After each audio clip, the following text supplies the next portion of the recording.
Umkhandlu-dolobha wasePolokwane usuqhamuke nohlelo lokuvula amanzi aphinde avalwe ngezikhathi ezithize ngenhloso yokuwonga noluzoqala maduze nje.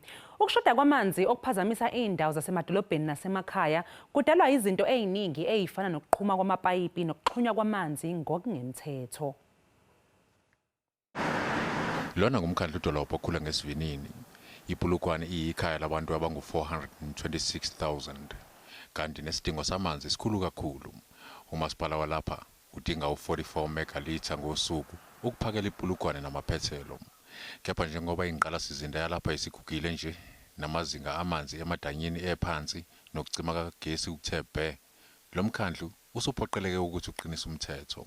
Looking at all these factors, we need to start the process of ensuring that we try to accumulate a lot of water in the reservoirs, especially at night. Kuzokwengezwa amabhithi maphakathi nonyaka kule ndawo ukuxazulula lenkinga yendlu yengwenya.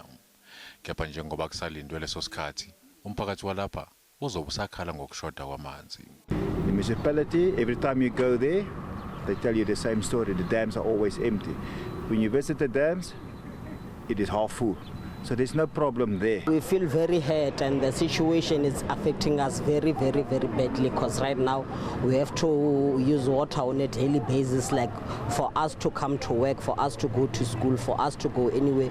We need to take a bath on a daily basis. We need to use water to cook. Totally, I'm not happy about it because we are suffering. Without water, you can't do anything. We use the inside toilets. So when we don't have water, the houses are stinking. Everything is not fine in the house. Umasipala uthi uma imvula ilokhu ina njengoba kubonakala kulezi insuku, inkinga yamanzi ingase iye ngokuphela.